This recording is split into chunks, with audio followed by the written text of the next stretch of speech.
Generally, our activities in a meditation center are, of course, meditation, but because meditation covers only a certain limited aspect of our life, and it's also the case that although by meditating better, it sort of reaches out into other real life situations and improves those things.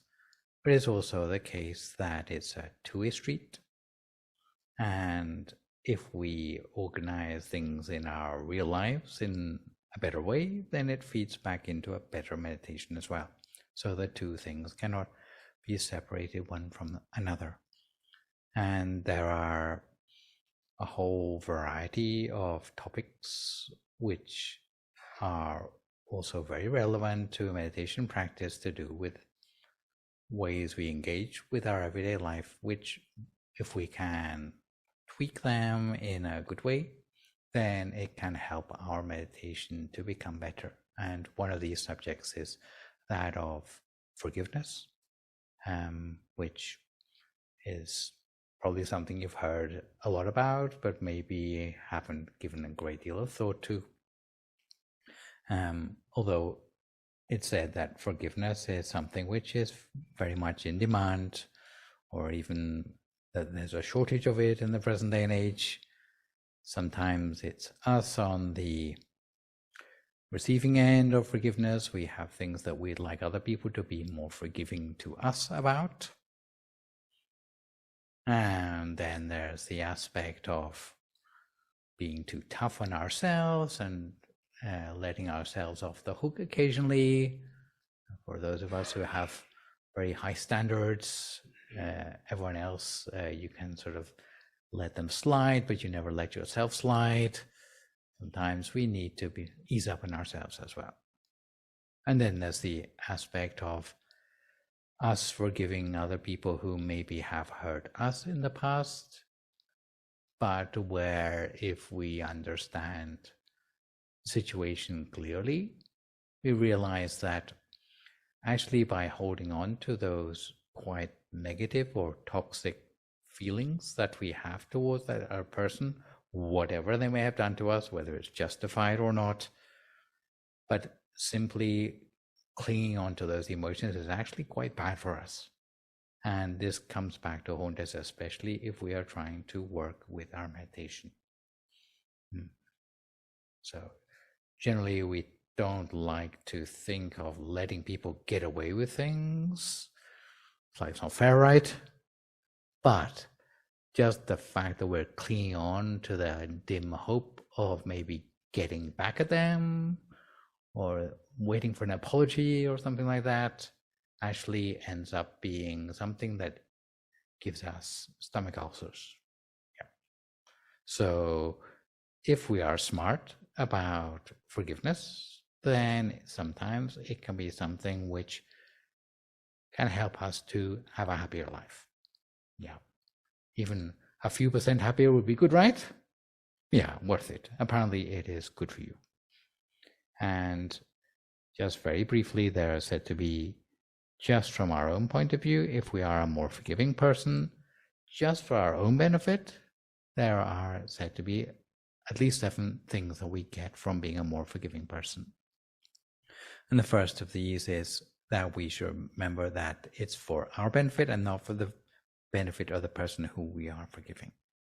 Second one is to remind ourselves that we're not condoning a person's bad behavior towards us.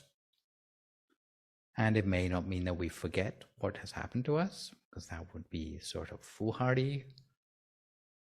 But letting go of the negative part of that is somehow good for us. Third way is that it gives us back control to some extent of the feelings that have been caused in us.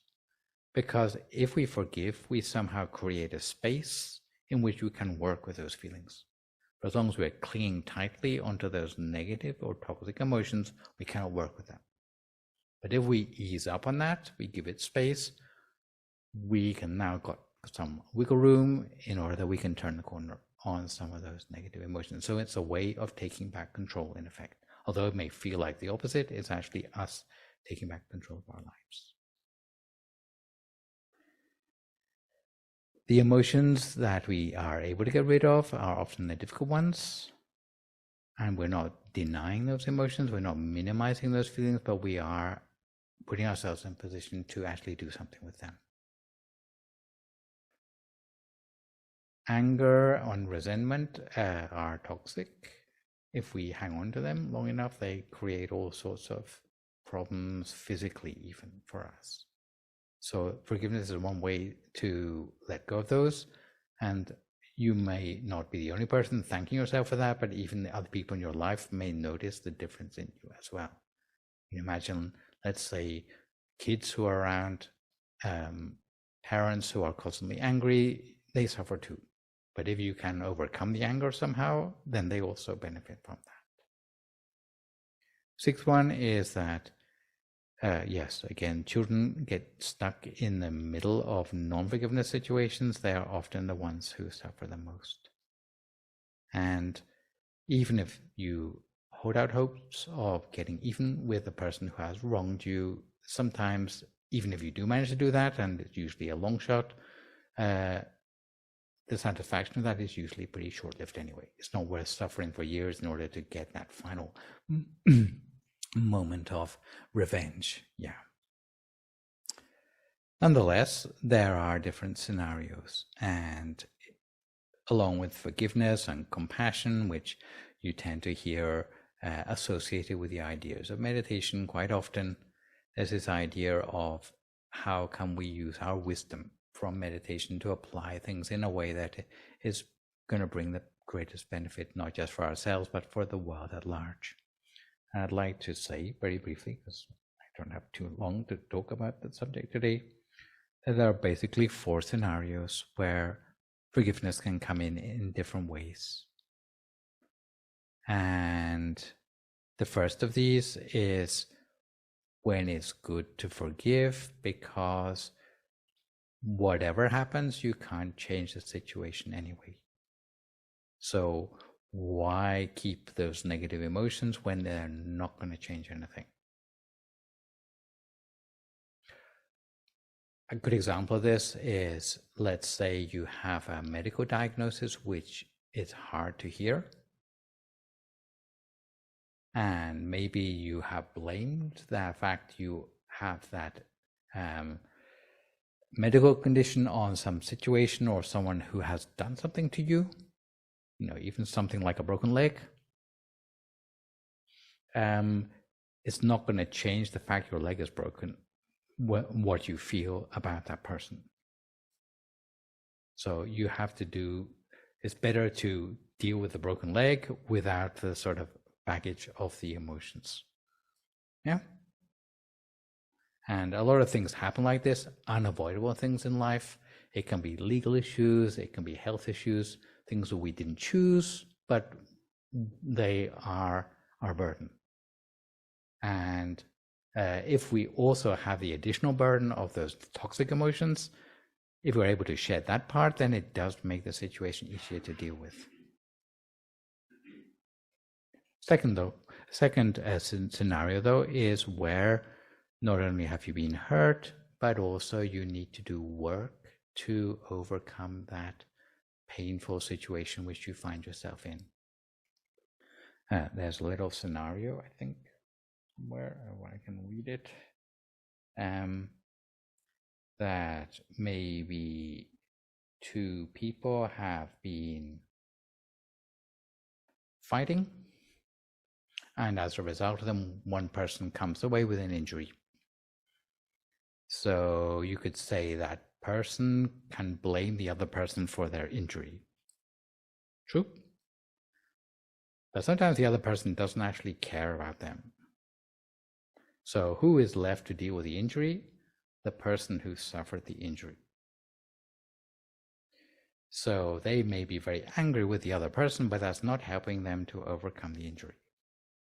And actually, although they are the wounded party, but they are the one who has to do the work to get better and heal themselves from that injury.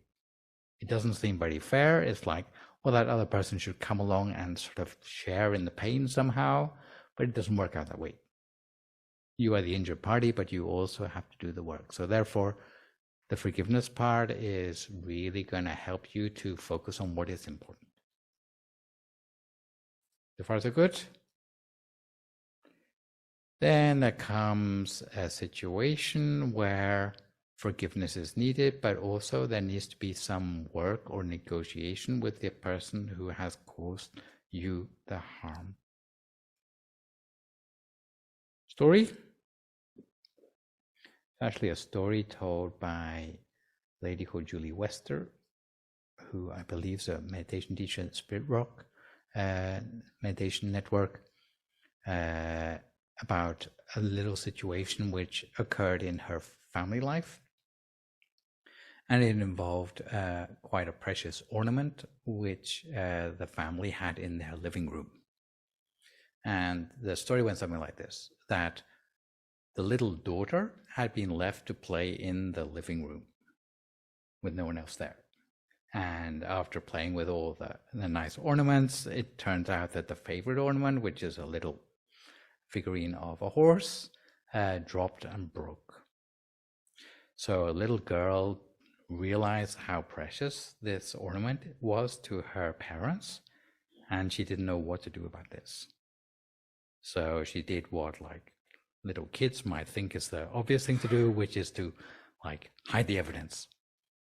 So wrap it all up in tissue paper, throw it in the trash, and like maybe their parents will miraculously forget that the ornament ever existed. What do you reckon? In fact, the parents have got a better memory than that. So when Mama eventually comes into the room and looks around, where there seems to be a space on the mantelpiece there. Oh, little daughter, have you seen the little glass horse figurine? No? And the mother knows exactly what has happened here. So being a sort of meditation teacher and all that, she's got like plenty of forgiveness on board. There's two ways that this can go. So if you're a regular parent, you're not sort of some maestro meditation teacher, then you sort of lay on the blame and get really angry with your daughter, so they're never going to do it again, and they're going to really hate you as your mother, as their mother, right? But she decided to take a different route, which was, she said, okay, I want you to go outside the door and come back in again, and we're going to have a redo of this conversation. So daughter leaves the room, comes back in again, and the mother says, have you seen my little horse figurine? And the daughter says, okay, I dropped it and it broke it, and it's like all the pieces are wrapped in the tissue paper in the trash can. So the mother says, okay, well, maybe there's something we can do about this. And the rest of the afternoon was spent as like mother-daughter activity, gluing all the pieces of the horse back together. Maybe it didn't look quite the same as it did before it broke, but now you have a bonding activity between mother and daughter, where out of this unfortunate situation, forgiveness has turned it around into something where actually something greater has happened before, maybe even more valuable than the horse figurine. So some work needed to be done, sort of some negotiation, in order that the situation comes out as something better than before. And that's where forgiveness comes into play. This is like a slightly more fun situation, but there are also situations maybe more serious than this, where you have been taken advantage of somehow, where you need to somehow assert yourself, where you have that forgiveness, but at the same time, you don't forget what has happened, so that it's not going to happen to you again, or you're not going to be taken advantage of in the same way next time around. Yeah. So this is where you have the forgiveness. So you've let go of the anger, the sort of the tension between in the family that would occur, but at the same time, you have to turn it into a learning situation where possible. And that's where the wisdom part comes in. And then last but not least, so of the 4 possible scenarios of forgiveness, there are what's known as damage control, which is for situations which are maybe much more serious, and often they deal with the reality of the world that there are some people out there, I'm sure there's no one in this room, there's concerns of, but there's some people out there who really do not have a conscience. And if you are forgiving to them, then it really makes you into a doormat who is just waiting for the next time they're going to do exactly the same thing or worse to you next time around. Unfortunately, such people exist in the world. Story? Maybe a story you've heard before, but it's one that's worth repeating, which is a story of a frog and a scorpion. And generally we know what scorpions are like, right? Like sort of fairly dangerous. And the story goes something like this, that one day there was a scorpion and a frog on the riverbank. And the scorpion was looking for a way to cross over the river. And of course, the scorpion may be many things, but it's not a swimmer. So it approached the frog and said, maybe you can help me here. I know you can swim. If you swim across the river with me on your back, then I can get to the other side, and it's like no real special effort for you. But the frog said, oh, but I know you're a scorpion, and I know scorpions like to sting people. So the scorpion offered this sort of reassurance that, but it would be really stupid for me to sting you while you're swimming across the river, because then we would both drown. So, good reasons, right? So, the frog felt reassured. It's like, scorpion must be like a normal person, right? So off they set, swimming across the river, scorpion on the back of the frog, and they get halfway across the river, and what does the scorpion do? Stings the frog. And the frog said, why did you do that? Now we're both going to die. And the scorpion says something to the effect that, well, it's just my nature. So what does that make of forgiveness? Wasn't warranted, right? So for some sorts of character, or if you see telltale signs of certain sorts of, I suppose you would call it a sociopathic behavior, where people just don't care and have no conscience, then the likelihood is that maybe they are not the sort of people you want to try out your forgiveness skills on. Yeah, so you need to sort of basically keep yourself at a distance, at least at a psychological distance, in order to be the best to yourself. Yeah, just to protect any damage from occurring in the first place. Yeah. So maybe in this case, the frog would say, well, I can see a ferry further up the river, which you might take good advantage of, or something like that. Yeah. So forgiveness is a good way to bring about the positive energies in the mind that are also supportive of meditation states arising in the mind as well.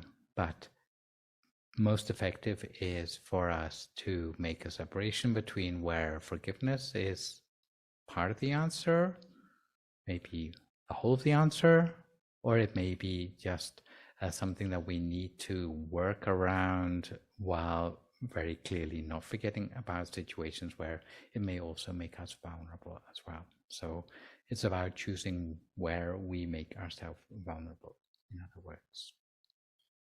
So for today, I think that's probably everything I wanted to say on this subject. If you're interested in that app MindGem, which I know B has worked quite hard on, that's what it looks like when you install it on your cell phone. Yes, lots of monks and about 200 tracks that you can listen to, even when you're offline, to support you in your meditation. has competition though recently. You heard about that? Yeah. Postcourse. Oh. But you have to get a profile, and it will recommend the next most difficult meditation down the line for you. So that might be something you want to play around with as well. But it's the same bunch of meditation monks on it as well. Yeah. But for today, I think that's probably all I want to mention. But if you have any questions, comments, or feedback, we'll be very pleased to hear from you.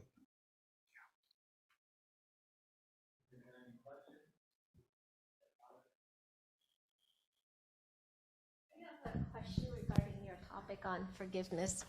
Oh, hello. Yes, so regarding the topic on forgiveness, and you say how it's important to forgive, but at the same time, be smart and be wise on, protecting yourself psychologically at least.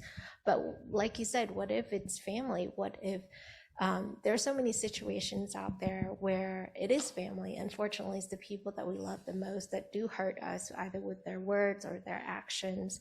And sometimes it's physical, parents, children, or whatever.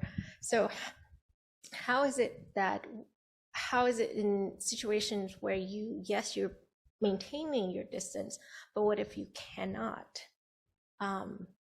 And then how is it that over time, let's say it's family, you cannot escape family. So what is it that you do aside from that mental forgiveness? What else is it that you can do? So yeah, when you are with family, it is particularly hard to make these sort of decisions, simply because the expectation within the family situation is that the love within a family ought somehow to be unconditional. So things keep happening again and again, and you have to be okay about it again and again. But obviously there should be limits to that. And I think the first port of call is communication, where possible. Hopefully you're not within a whole family of scorpions. But sometimes a complaint I often heard, especially from parents, is like, my daughter treats me really badly, and that's just not what she should be doing. Like, the mother is complaining to me about that, like I can do something. And I asked her maybe a rather obvious question, like, did you ever mention how upset you are to your daughter? And she said, well, I shouldn't have to do that. It's like, my daughter ought to just know these things. And I gave her the sort of probably rather obvious advice that maybe she should mention to her daughter how bad this situation is making her feel, because it could be that her daughter is not psychic. And in that sort of situation, the first protocol is something which is often known as assertiveness training, which is firstly to bring this up, to say how your behavior is making me feel really bad. And you emphasize the word I in what you say to them. Secondly, you have to say how their behavior is making you feel. And the third thing is, you should say how you would like them to change the behavior they have towards you. If it's out there and you've said it, then they can no longer have the excuse that they didn't realize how bad their behavior was making you feel. If you've done that, and maybe you've said that 3 times already, then you might be justified in taking it to the next level, like bringing in other people. Like, let's say it's domestic abuse. This is particularly difficult one to sort of advise people on. Basically, you need a third party in there to make that person stop, to give that clear separation, because it's not all right anymore. And generally the 3 strikes thing would be, not like literally, hopefully, 3 strikes thing would be a good guideline, that you don't let that happen for a 3rd time. Thank you. I think over here somewhere.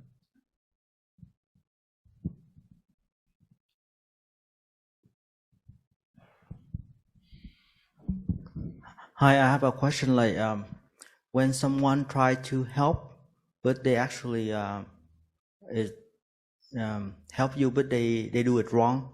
Like, what happened is like the car, the car part needs to be replaced, but they try to help you, but they replace it, put it in the wrong way, and cause more problem for you.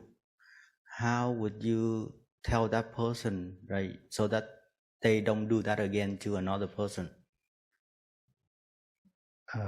Because they have a really good heart in terms of like helping, but they don't have enough knowledge. But it's still not good enough. Yeah.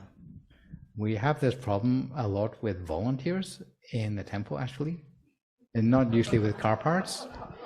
But we have a lot of good-natured people who want to help out with things, but it's maybe they don't really want to do it to the standard which you would actually prefer. So we have to find a way to sort of not make them feel like what they've done has been a complete waste of time, or that we are unappreciative, but at the same time to get them to do better. So it's actually a very sensitive sort of conversation to have. Often, hopefully it's not going to lead to a sort of serious car accident in your case. Mostly it's slightly lower stakes, sort of things like having the bathroom clean or something like that in the temple. Like they cleaned it and it's like it's still dirty, and really would like them to get some merits more than like looks like there's no difference before and after what they've done in helping out with the temple task or whatever, or the food they made for the temple, it just like tastes awful, and it's, all the monks are going to like make faces or whatever.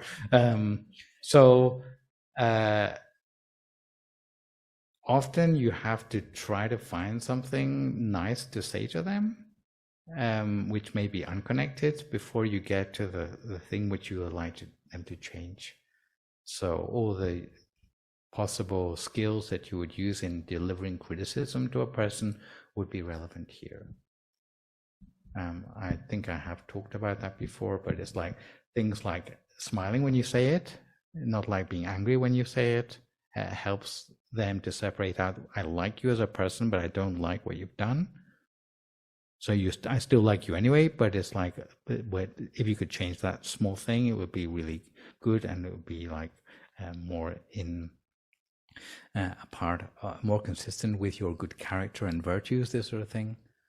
Yeah, and like say for me personally, I don't mind that much, but I'm afraid for the next person down the line, that sort of thing. What I noticed these days is like a lot of folks try to help, but they don't have enough information. So end up kind of facilitate misinformation even more. So I just want to find a good way to say to them that, you need to focus on, like, understand it thoroughly before go out and help. Yeah, especially advice. This is particularly true. You hear a lot of people expressing opinions which are complete rubbish, to be honest. Like they haven't checked their facts at all. And sometimes you're aware of that, and sometimes you're not aware of it till later. But I think if you don't want to get in fights with a lot of people because they believe what they're saying, or maybe they just don't take responsibility for their words at all, is to take everything with a pinch of salt and go and find out for yourself, for real. So not to just believe things on hearsay is better. But for professional people, if they are taking money off you, really they should, their word should be worth what you're paying for it. Now, if you were a lawyer and you gave people bad advice, then I don't think you would stay a lawyer for very long. Yeah. Unfortunately, this is the way of the world. We have to sift through the information, and especially things that affect us, and be well informed. Yeah.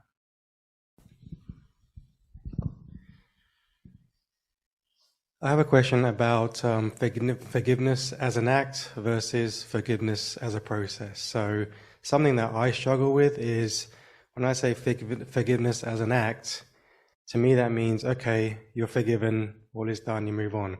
Forgiveness as a process is you say you're forgiven, but in your mind you're still processing, getting on with it, which in a ways you can call that a grudge, right? So my question is, how do you minimize the grudge? Yeah. So sometimes the things we deal with forgiveness are often compared to the process of grieving, which doesn't just go away overnight. Nonetheless, to say like, "Oh, I forgive you," it may sound like very glib and like not particularly significant, and like your heart is not really in it. But sometimes, if you are able to say that out loud, it starts the process, which it kicks off the process, which will then manage to heal the wrong. And there's often this ceremony, even within the monastic lifestyle, of confession, where you say the words, "I forgive you for something," or "May you forgive me for something." And really, you haven't made amends for what you've done or what's been done to you. You just said it. But the fact you say it out loud, it's like it kicks off a process by which the process, you don't go back and repeat the mistake because you've made it public somehow. So there is some value in just saying it out loud. Sometimes, although it may sound trite and not particularly difficult to do, like you've not made some sacrifice to do it, but in fact it does start a process which will be more significant later on.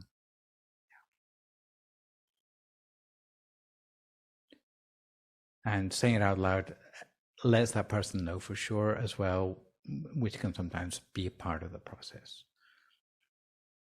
It can release a tension. It's like a tug of war where you're both pulling and one of you lets go of the rope finally.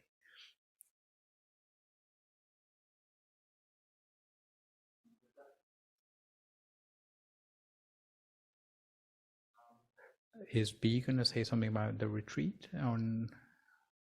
Did you want to share anything about the survey? Oh, yeah. People who know me tend to associate me with pieces of paper with lots of questions on. I never fail to disappoint. And for anyone who hasn't done the survey, which is entitled Meditation Experience, if you have a quick 10 minutes to fill that in, it would be very useful to help establish what's known as a evidence-based like baseline for our meditation technique. What it's trying to do is to find out from people who've never meditated before up to about 6-8 weeks whether there is a difference in their stress levels, anxiety levels, well-being levels, also in their view about some Buddhist ideas, and also depression. Yes, that's in there too. It takes about 10 minutes. If you want one, they have them on the registration. And the other thing, this weekend, I am being invited over to do a weekend retreat. Mostly the retreats, so-called, which have been organized here are to do with just like meditations and talks during a day, a one-day retreat. In other words, this time is the opportunity to stay over and keep what's known as 8 precepts, which may sound like a lot of trouble, but it helps you to be mindful within the practice, like overnight and between sessions, a lot more than is normally possible with practice. So if anyone is interested in that, then please talk to B or any of the temple staff about that. That's going on over the weekend. If you can't come for the whole of it, then come for parts of it. We are here in this room, 4 sessions a day, talks and meditation, and hopefully it will take it to a new level if you are already a regular practitioner of meditation.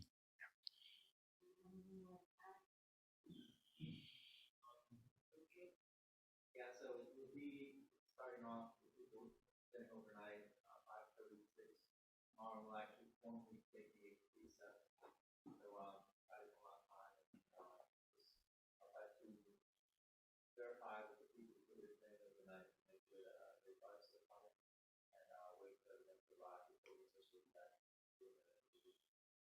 So right now we do have extended stay at max capacity, which is good for everyone else who just wants to drop in. The schedule is online, but we also have the poster in the front to come whenever it's good for you. Take advantage of the opportunity to learn from one of our favorite teachers in a senior teaching month, which is a really great opportunity to really practice and just, work on your self-transformation. Definitely the more that you put in, the more you can get out of it, but not everyone can do that. So keep it back to the industry and but we will be doing your Fridays that are the main Fridays and next. มีคำถามเพิ่ม Good afternoon. Thank you, Venerable. I meditate with you in mind. Yeah. Oh, I didn't notice. It's very one way, mind jam. Yeah. Thank you. Yeah, it's beautiful meditate there, and now to meet you in person, it's an honor. And I have seen a little bit of your background, so I want to have you this question. It's kind of scientific and also Buddhist. How do you explain like this kind of situations? How we can define if they are made by our choices, and also the neurotransmitters and everything about neuroscience, or if it's determined by karma, if it's already determined or it's made by our choices. I would like to hear you about that. Yeah. So it's a very good question. Thank you. I think it's always upmost in people's minds when you find yourself, especially in an uncomfortable situation. I'm not sure if I can explain in terms of neurotransmitters, but generally, like the rule of thumb, when you come across a situation and you're not sure whether this is something you brought on yourself or whether it is something which is somehow you ought to be smarter about avoiding. So the sort of karma you're dealing with when you come across a situation, like, is this retribution coming back to me? Or am I not being smart enough and I've somehow, maybe there's more I can do about this to avoid it. So some things you cannot get out of easily. And there are sort of built-in problems in life which come to everyone sooner or later. And you could say that they are not really personal karma, but they're part of the nature of life. Things like getting older, getting sicker, and eventually dying. You cannot avoid those things, but they're coming sooner or later. So the best thing you can do is to sort of prepare yourself not to be like completely panicked when these things happen to you. So it's like you're halfway expecting them, you know how to deal with them. So those ones you cannot really do much about. Then there are other things that seem to happen to us, especially situations where we have no choice in the situation. Generally, you could say that is karma coming back on us, where somehow we must have done that to someone else at some time in order that we are put in the same situation. So if we cannot see a way out, generally acceptance would be the way to move forwards with those situations. The same as for old age, sickness, death. There's some situations where we are really in a bind, and the best we can do is to be accepting of it and to minimize the emotional stress involved. But there are other ones where maybe there is some wiggle room.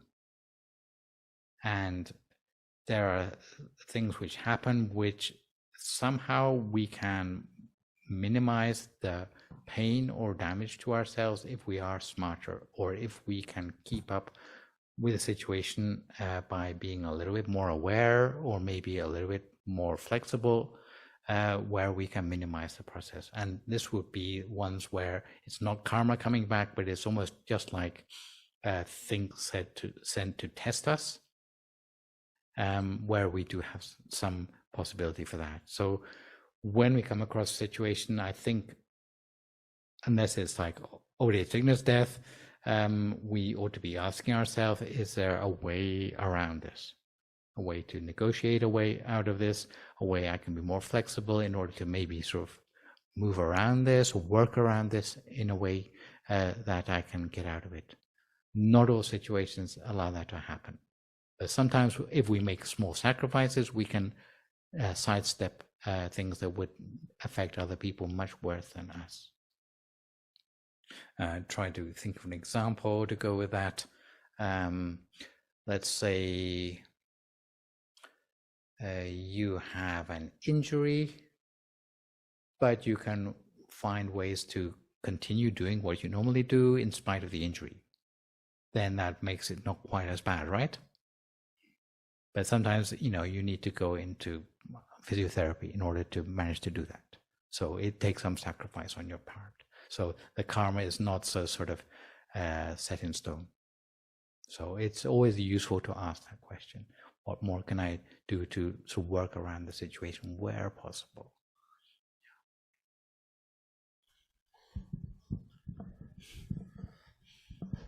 Welcome back, Nicholas. I have a statement and a question.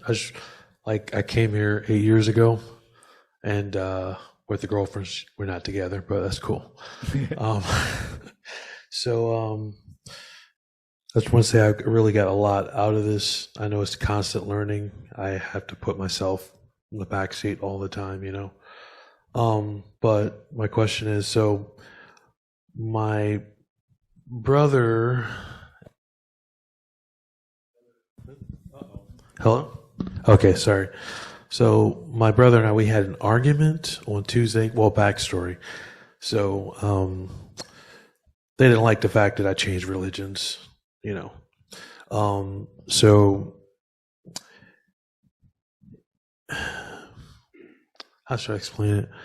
Yes, he's always saying that I'm gaslighting him when I talk about, meditation, or I'm talking about, calmness and accepting everyone and stuff like that.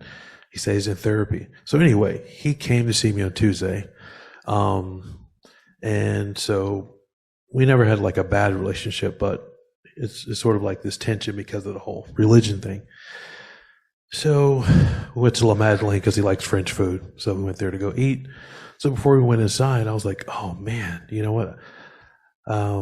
Hey, we have a monk that's in town. So he flipped and we got into an argument and I called him a poo-poo head, maybe some other names. So I felt bad that like he came over and I lost my temper because I usually don't. But at the same time, it's like, do I feel like I should send him a text or just play him on Xbox One or something? I don't know. Say hello, give him a call. Oh, so the last time you saw him, you were like shouting insults at him? Yeah, we got into an argument. I was just talking about how meditation is helping with my anxiety and how I'm starting to take acting classes and all this type of stuff. And I think maybe he didn't like the meditation part or something. So, yeah. Yeah. So maybe you need to go for the building bridges approach, supported by meditation. The guidelines generally for talking about anything like meditation is never say anything aggressive and never do anything aggressive in the name of what you're trying to advocate. Yeah. So you can say what you like, but try to avoid any sort of things that can be interpreted as like not in keeping with like the meditational lifestyle. Otherwise they say, oh, how come you're a meditator and you're still shouting insults at me? It's not a good look. So when you have the opportunity, try to build the bridges again, but sometimes it's good to be able to see what mood your brother is in before you start a conversation. So if you're speaking on the phone, you can't tell if they're over it yet or not, then maybe that's not a good way to go. But if you have the opportunity to like meet up, and you can see that maybe they're in a better mood, then it might be a good opportunity just to get back together again, and maybe just leave out the whole meditation bit for right now until the bridges are up and running again, and you have the opportunity to talk maybe more deeply about these sort of things. Yeah. Thank you. He is awesome. Thank you. Good evening, Venerable. Welcome to Atlanta back. I know we don't have a whole lot of time, so I mean, make it as brief as you feel necessary. So my family, I grew up in a Hindu background. And one thing I was always curious about, and this is more of a curiosity question, is in Hinduism, and there's various sects of Hinduism. So Vaishnava Hinduism, like for example, if there's they talk about the soul and reincarnation, whereas I'm reading a Theravada book.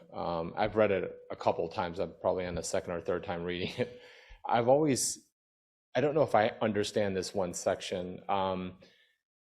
The difference, if there's no self and there's no soul, and I have a sort of an idea, so if you can check me, if you will, what actually gets reincarnated. So my thought is, I took a little bit of a physics approach, and what's kind of fascinated me is the whole, I don't know if you've ever heard of the double slit experiment, or the area of probabilities. If you ever look at a wave, Schrodinger's cat or something.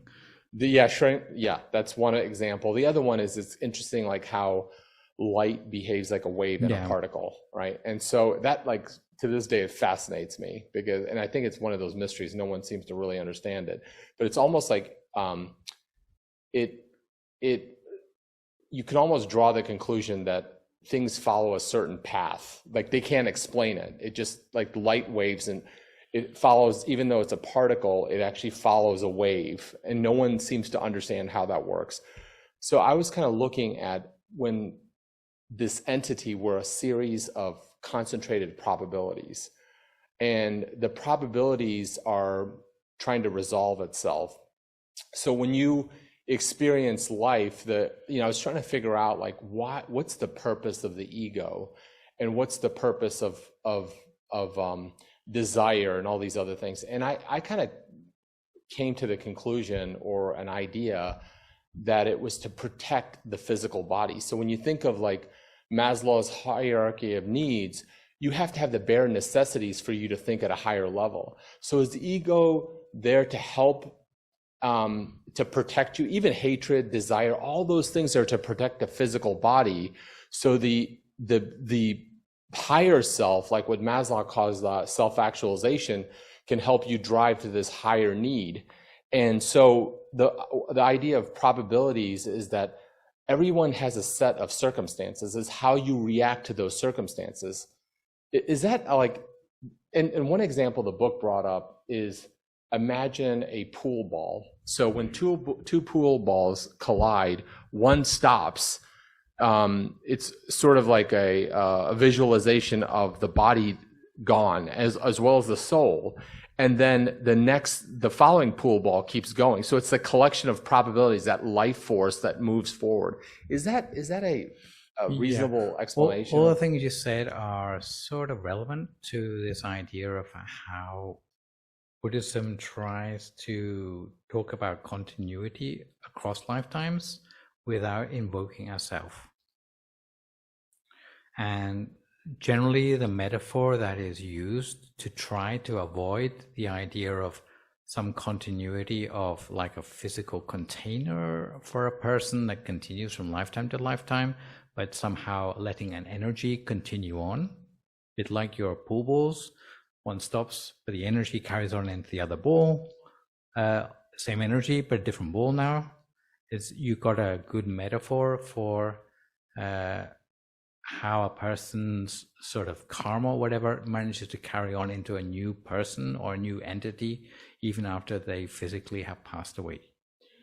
But in Buddhism, they use the metaphor of lighting one candle from another, where the flame is not the same flame, but it is caused by the last flame that lit the taper of the new candle.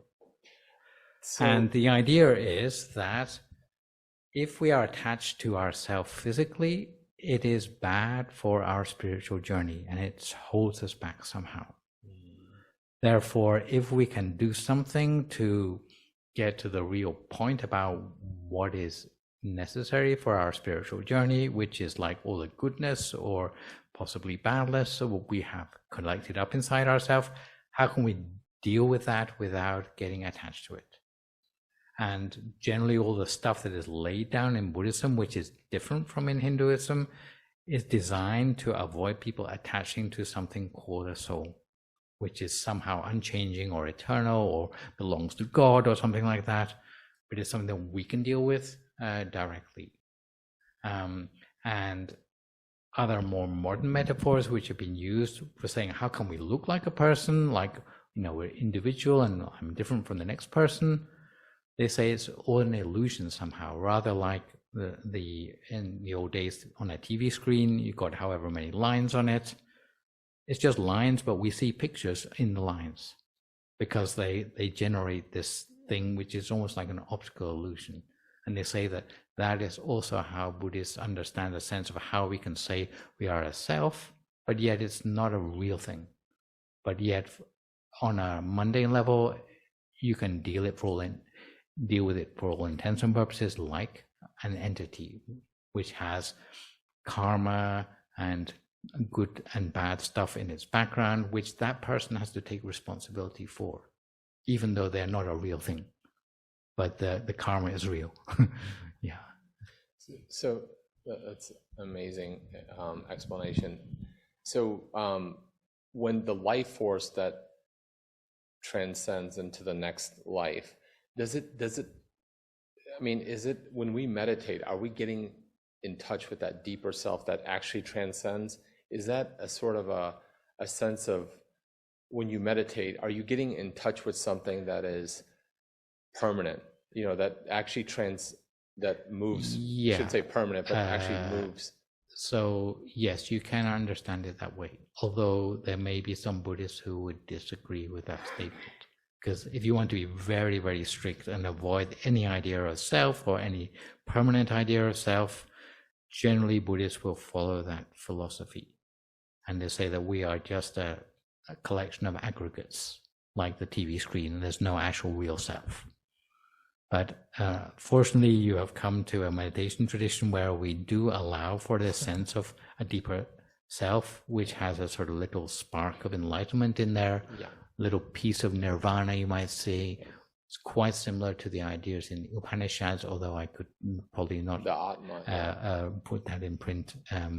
Otherwise, I get kicked out of Buddhism. But there is similar crossover. But in the time of the Buddha, they were very careful to avoid there being any sort of bleed between the two traditions, because that was important to make a sort of clear identity for Buddhism at the time. But in practice, this idea of getting in touch with a deeper dimension of the self, which does have all these qualities which you mentioned. Thank you.